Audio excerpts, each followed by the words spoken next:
Ne așteaptă un meci normal de campionat. Am învățat din aceste prime etape că nu există meci ușor. Ne așteaptă un meci pe care, bineînțeles, că îl tratăm la victorie. Cred că v-am spus-o tot timpul.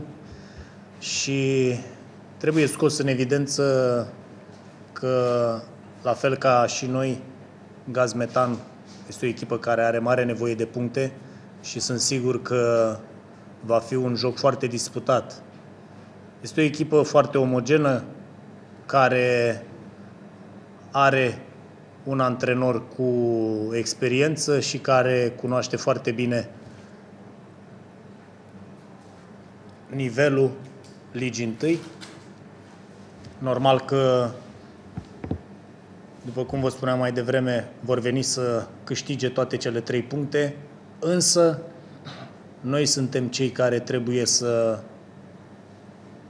facem un joc bun și până la urmă un joc care să ne aducă prima victorie. Este ultimul meci pe care îl jucăm la Galați și, după cum știți, avem foarte mare nevoie de cele 3 puncte.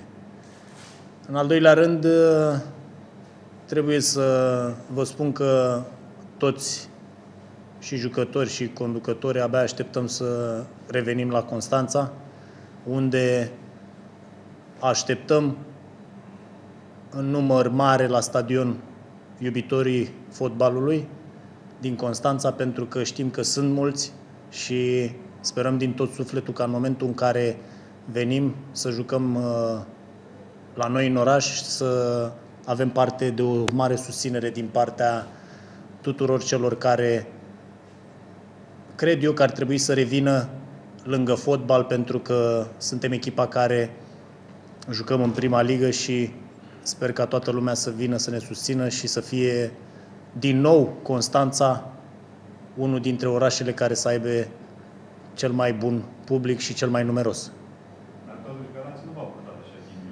Nu, normal, am fost foarte bine primiți la Galați, normal n-am avut nicio problemă, nu e vorba că ne-a purtat normal nici ghinion, numai că bineînțeles că așteptăm și noi să revenim acasă. Sperăm ca acest ultim meci de la Galați să ne aducă și cele 3 puncte și după aceea să avem mulți suporteri în tribună, pentru că, după cum vă spuneam, cred eu că constanțenii au nevoie de fotbal de Liga 1 și îl merită. Și noi suntem echipa care putem să le dăm un fotbal, din punctul meu de vedere, plăcut și, bineînțeles, să avem o susținere din partea celor care încă cred eu că iubesc fotbalul la Constanța. Dar simte echipa la ora actuală nevoia de a fi susținută de Constanța? Nu se compară un meci în care nu te susține nimeni sau sporadic cu un meci în care ești susținut de suporteri. Tot timpul îți dau viață, îți dau putere și eu cred că avem nevoie de un public numeros care să ne ajute, să ne susțină, pentru că și în meciurile pe care le-am disputat la Galați, dacă noi aveam un public în spate, eu cred că puteam să și câștigăm 1 sau 2 din meciurile pe care le-am jucat acolo. Și de asta vă spun că e foarte important pentru noi să revenim la Constanța și să avem un public numeros care să ne și susțină.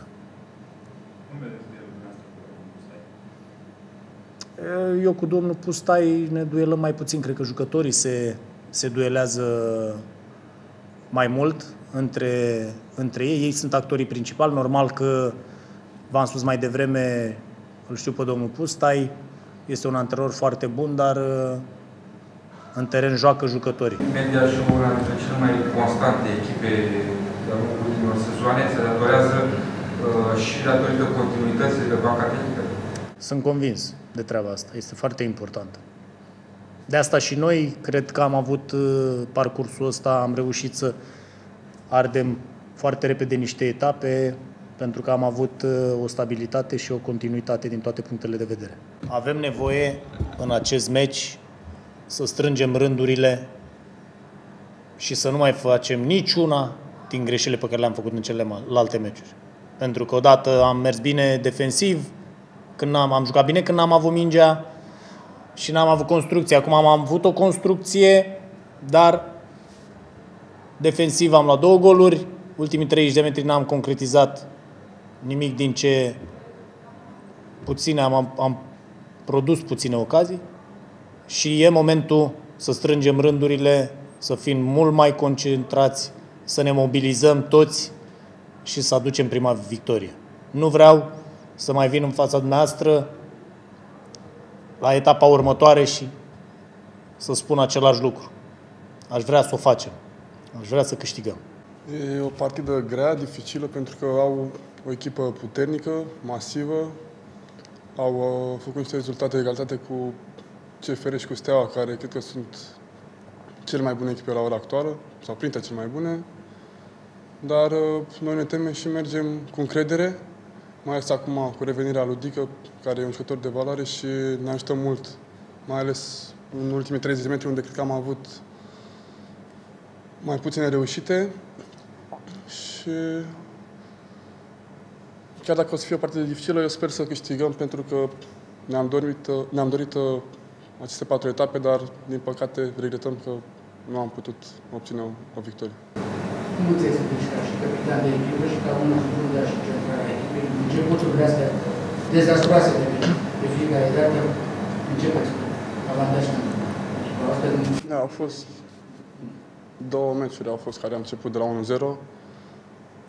Mitunul, cred că lipsa de concentrare, nu știu, nu ne-am concentrat la început destul. După aceea, de la 1-0, am început să jucăm fotbal. Așa zic, cu Brașovul și cu Cluj, dar lipsa de concentrare, poate că suntem tineri și nu ne concentrăm cât trebuie înaintea meciului. Aveți teamă de adversar? Niciodată nu avem teamă. Nu cred. Nu există teamă la noi, dar v-am spus, cred că lipsa de concentrare a fost principalul factor care... Este Gazmetan Media și cea mai matură echipă pe care ați întâlnit-o până acum. Am jucat și cu europene, au o continuitate în rezultate în ultimii ani, cum sunt Barsul, Pagios, fluctuează. Posibil, dar și Brașovul a fost mereu acolo, ca și bine, poate n-am ajuns în Europa, dar a fost mereu. Eu zic că toate echipele sunt bune și nu e mai matură sau toate meciurile sunt grele și nu cred că tu ești mai matur, adică în sensul că e mai greu meciul? Sau de ce? Nu, toate meciurile sunt grele și noi nu ne uităm mai mult la ei, ne uităm mai mult ce trebuie să facem noi. În ce se trebuie în viitorul plus pentru prima victorie? Au fost 3 egaluri. Te-am spus, ce ne-a lipsit au fost, cred că, ultimii 30 de metri, nu prea m-am atacat poarta, nu prea m-am avut ocazii, ca să zic așa. Și începuturile de repriză. Și începuturile Concentrare mai mare. de meci mai mult, de repriză. Ați suferit și din cauza că nu ați fost susținuți de proprii suporteri? Da, bine, noi nu suntem o echipă de când sunt aici să avem suporteri mulți, dar cred că ne-ar avantaja un public care să ne susțină din primul minut sau de la încălzire, cum așa, să ne susțină, să dea puțin încredere. Sperăm să ne facem acum, dacă ne mutăm la Constanța, să ne facem și noi suporteri, să vină lumea să fie aproape de noi. Un succes cu Mediașul se apropia așa și mai mult pentru meciul Vaslui? Eu sper că da. Cred și sper că da. Cum veți revenirea la Constanța? Constanța? O văd ca, nu știu, ca o bucurie, pentru că sunt constanțean și mi-am dorit mereu să joc pe stadionul Faru și sper să fie suporterii de acum 5-6 ani, când venea un număr mare și umpleau stadioanele. La fiecare meci, nu conta cu cine juca Faru, umplea stadionul. Și sper ca ușor, ușor, cu viitorul, să îi aducem înapoi la stadion. Fan mare de fotbal în Constanța, crezi? Ce? Fan mare de fotbal cu atâția ani, fără nicio echipă în fără Faru. Eu cred că da, pentru că ai văzut că la ultimele meciuri, ultimele sezoane la Faru nu prea au fost spectatori, 100-200, și cred că ceilalți au preferat să stea acasă, să vadă poate, nu știu, un meci de Liga 1 sau așa, decât să vină pentru Liga a doua să vadă Faru. Cum au spus și Cătă și Lale, Pentru noi toate meciurile sunt grele, dar eu cred că Mediaș este o echipă cu jucători experimentați, cu jucători care joacă de mult timp împreună, cu un antrenor care este de 3 sau 4 ani la Mediaș și eu cred că ne așteaptă un meci foarte dificil, pentru că ei au arătat-o și în acest campionat că pot face jocuri foarte bune cu Steaua, cu CFR Cluj, meciuri în care ei nu au pierdut.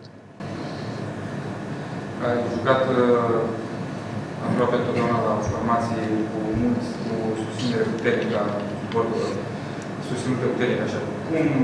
Cum se simte în momentul ăsta faptul că viitorul n-a putut fi sprijinită jucând meciurile?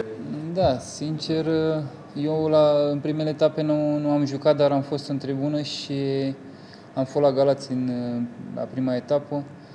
Au fost foarte puțini suporteri. Vă dați seama că și nici nouă nu ne pică bine acest lucru. Și noi ne-am dorit să jucăm cu cât mai mulți suporteri, să fim încurajați, pentru că eu cred că noi, dacă aveam suporteri la aceste 2 jocuri de acasă, care le-am jucat la Galați, puteam obține cel puțin o victorie. Pentru că echipa este tânără, are nevoie de aportul publicului și eu sper că atunci când vom reveni la Constanța, vom juca pe Faru, sper din tot sufletul ca publicul din Constanța să vină la meciuri, pentru că eu am jucat aici cu echipa națională și știu că suporterii lui Faru făceau o atmosferă foarte bună, o atmosferă extraordinară, încurajau echipa națională și eu m-aș bucura ca ei să uite de aceste orgolii și să vină la meciuri să ne încurajeze, pentru că avem nevoie de ei.